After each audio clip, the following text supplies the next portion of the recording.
Hello नमस्ते दोस्तों, let's learn class में आपका फिर से स्वागत है। हम राजस्थान की आर्ट एंड कल्चर पढ़ रहे थे। हम राजस्थान के आर्ट एंड कल्चर के अंदर राजस्थान के प्रमुख त्योहार और मेले पढ़ चुके थे। अब आज की क्लास में हम राजस्थान के प्रमुख लोक देवताओं का अध्ययन करेंगे। राजस्थान के प्रमुख लोक देवता कौन कौन से हैं? राजस्थान में पंचपीरों के नाम से प्रसिद्ध देवता कौन कौन से हैं? पाबू, हड़बू, रामदेव, मांगलिया, मेहा। पांचों पीर पधारजो गोगा जी जेहा। अर्थात राजस्थान के पंचपीरों में प्रथम तो आते हैं पाबू जी, दूसरे नंबर पर आते हैं हड़बू जी, और तीसरे नंबर पर आते हैं रामदेव जी, चौथे नंबर पर आते हैं मांगलिया मेहा जी, और पंचपीरों पे पांचवें नंबर पर आते हैं गोगा जी। अब हम इन पंचपीरों में सबसे पहले पाबू जी का अध्ययन करेंगे। पाबू जी राठौड़ वंश से संबंधित थे। पाबू जी का जन्म स्थान कोलूमंड जोधपुर में स्थित है। ठीक है। पाबू जी के पिता का नाम धांधल जी था और माता का नाम था कमला दे। पत्नी का नाम था फूलम दे या सुप्यार दे। यह अमरकोट के सोडा राजकुमारी थी। बाबूजी के सहयोगी कौन कौन थे? बाबूजी के सहयोगी थे चंदा और डामा भील, ये दोनों भाई थे। और बाबूजी की घोड़ी का क्या नाम था? केसर काल में। यह देवल चारणी महिला की घोड़ी थी। बाबूजी का मेला कब बढ़ता है? मेला बढ़ता है चैत्र अमावस्या को। और परचा बावड़ी कहाँ स्थित है? परचा बावड़ी स्थित है रामदेवरा।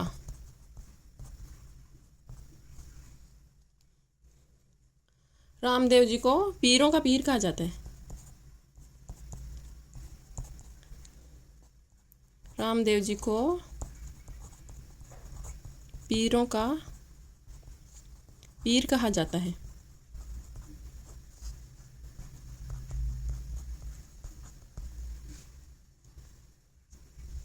रामदेव जी एक अच्छे लेखक भी थे।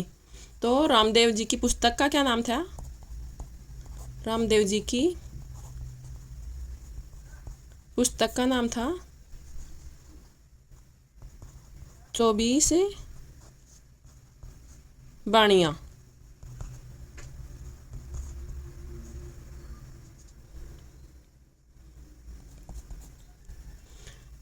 रामदेव जी ने समाधि कब ली थी? रामदेव जी ने भाद्रपद शुक्ल एकादशी को समाधि ली थी। समाधि ली थी। और रामदेव जी से एक दिन पहले इनकी बहन डालीबाई, रामदेव जी की बहन डालीबाई ने कब ली थी समाधि? डालीबाई ने समाधि ली थी भाद्रपद शुक्ल दशमी को समाधि ली। समाधि ली थी। और कामड़िया पंथ की महिलाओं द्वारा कौन सा नृत्य किया जाता है? 13 ताली नृत्य। 13 ताली नृत्य कहाँ? नृत्य किसके द्वारा किया जाता है? कामड़िया पंथ की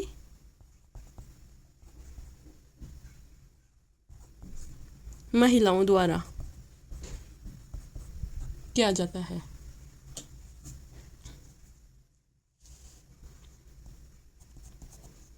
रामदेव जी ने सामाजिक भेदभाव कम करने का प्रयास किया था। रामदेव जी ने सामाजिक भेदभाव कम करने का प्रयास किया था।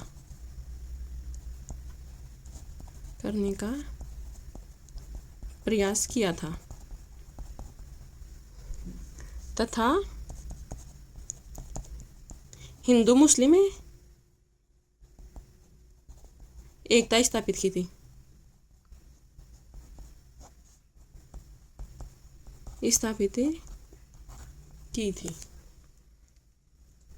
देव जी के बाद में अगले लोक देवता कौन से आते हैं? अगले लोक देवता हैं गोगा जी। ये गोगा जी चौहान वंश से संबंधित थे। किस वंश से संबंधित थे? चौहान वंश से संबंधित थे। गोगा जी का जन्म स्थान है ददरेवा। यह ददरेवा चूरू जिले में पड़ता है। कहाँ पड़ता है? चूरू जिले में। और गोगा जी के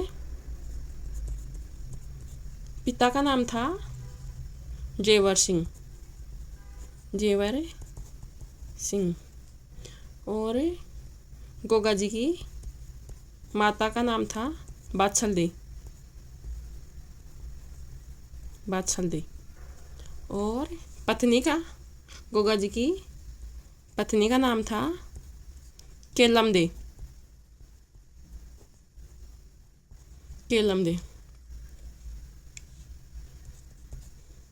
गोगा जी ने महमूद गजनवी के खिलाफ युद्ध किया था। गोगा जी ने किसके खिलाफ युद्ध किया था? गोगा जी ने महमूद गजनवी के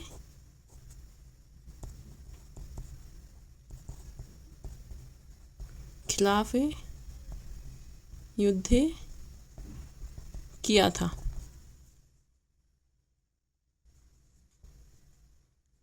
गजनवी ने गोगा जी को जाहर पीर कहा था। क्या उपाधि दी थी? गजनवी ने गोगा जी को जाहर पीर अर्थात साक्षात जाहर का मतलब होता है साक्षात पीर कहा था।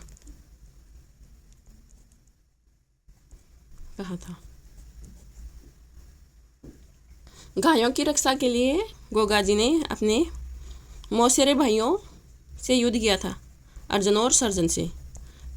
उसमें लड़ते हुए मारे गए थे। गायों की रक्षा के लिए मौसेरे भाई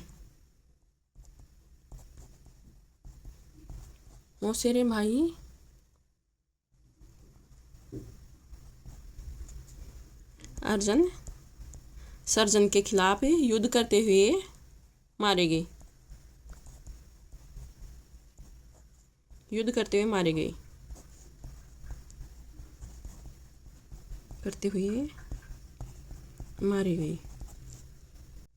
गोगा जी का मुख्य मंदिर कहाँ है?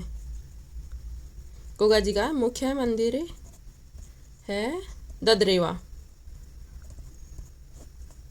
जिसे शीर्ष मेड़ी कहा जाता है। और दूसरा मंदिर है गोगा मेड़ी। यह धुर मेड़ी के नाम से जाना जाता है। धुर मेड़ी। ऐसा माना जाता है कि गोगा जी ने युद्ध किया था, तो युद्ध में लड़ते हुए जब वो शहीद हुए तो उनका सिर तो कटकर कहाँ गिरा था? ददरेवा में। तो उसको तो हम शीर्ष मेड़ी के नाम से जाने लगे। और उनका धड़ कटकर कहाँ गिरा था? वो गिरा था धुर मेड़ी में, जिसको आगे चलकर धुर मेड़ी के नाम से जाना गया। और गोगा जी की ओल्डी कहाँ है? गोगा जी की ओल्डी है खिलेरियों की दानी। ओल्डी स्थित है खिलेरियों की डाणी।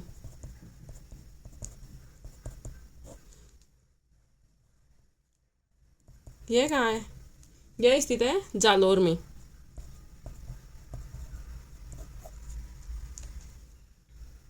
गोगा जी का मंदिर है वो मकबरे की तरह बनाया हुआ है। गोगा जी का मंदिर मकबरे की तरह बना हुआ है और उस पर बिस्मिल्लाह बना हुआ लिखा है। तरह है बना हुआ है और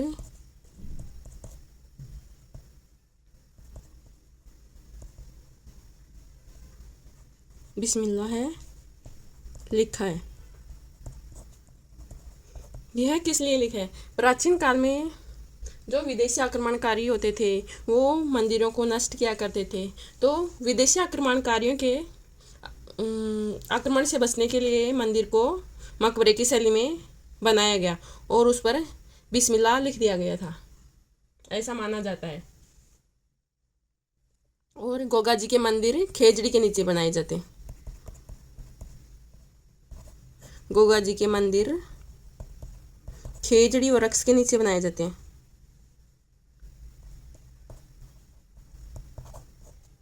खेजड़ी के नीचे बनाए जाते हैं।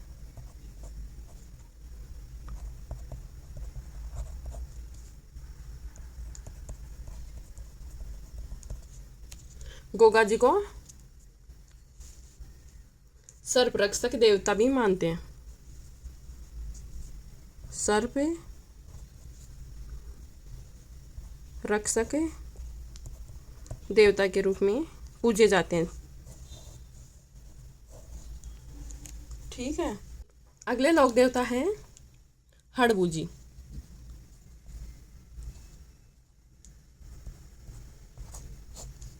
हड़बू जी सांखला।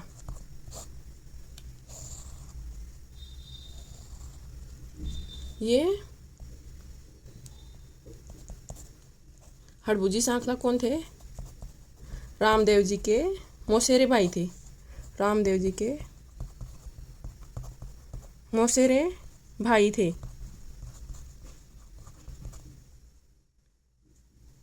ये एक ज्योतिषी थे। ये ज्योतिषी या भविष्य वक्ता थे।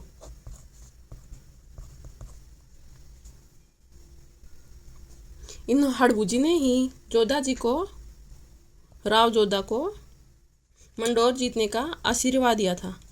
जोधा को मंडोर जीतने का आशीर्वाद दिया था।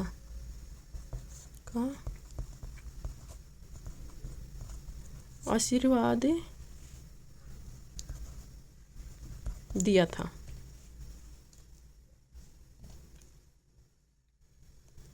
जोधा ने मंडोर जीतने के बाद हड़बू जी को बेंगटी नामक गांव भेंट किया था। जोधा ने मंडोर जीतने के बाद हड़बू जी को बेंगटी नामक गांव भेंट में दिया था। यह बेंगटी कहाँ है? यह है जोधपुर में। बेंगटी गांव दिया था। हड़बू जी यहाँ पर क्या किया करते थे? हड़बू जी यहाँ पर गायों की सेवा किया करते। हड़बू जी जो बीमार गाय हो जाती थी उनकी सेवा किया करते, उनको चारा पानी लाकर डालते। हड़बू जी यहाँ पर गायों की सेवा किया करते थे।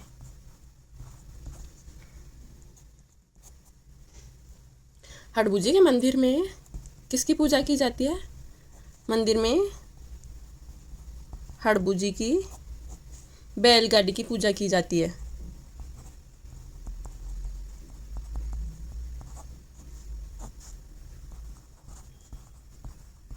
पूजा की जाती है।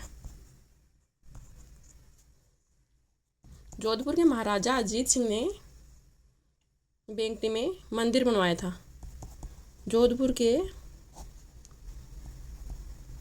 महाराजा अजीत सिंह ने यहाँ पर मंदिर का निर्माण करवाया था। मंदिर निर्माण करवाया था। अगले लोक देवता कौन से हैं? अगले लोक देवता हैं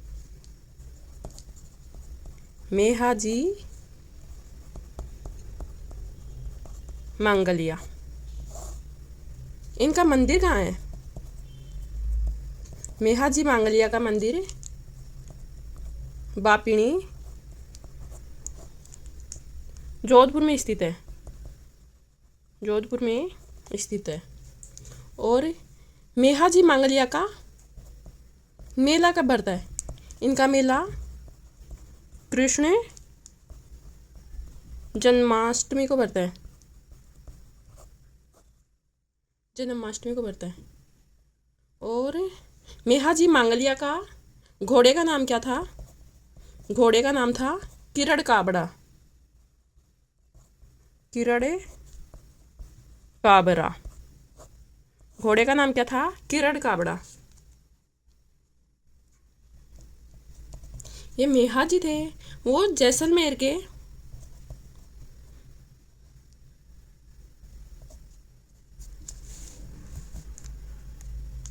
थे। वो जैसलमेर के रणकदेव भाटी के खिलाफ लड़ते हुए मारे गए थे। खिलाफ लड़ते हुए मारे गए थे। इनके पूजक कौन होते हैं? इनके पुजारी होते हैं वो भोपा वंश से होते हैं। इनके जो पुजारी होते हैं इनको भोपे कहा जाता है। और इन भोपों के वंश की वृद्धि नहीं होती है। भोपों के वंश की वृद्धि नहीं होती है। किनके पुजारी की वंश की वृद्धि नहीं होती है? वो है मेहाजी मांगलिया के जो पुजारी होते हैं वो भोपे होते हैं। तो इन भोपों के वंश की वृद्धि नहीं होती। कहने का मतलब है जो इनके पुजारी होते हैं वो शादी नहीं करते।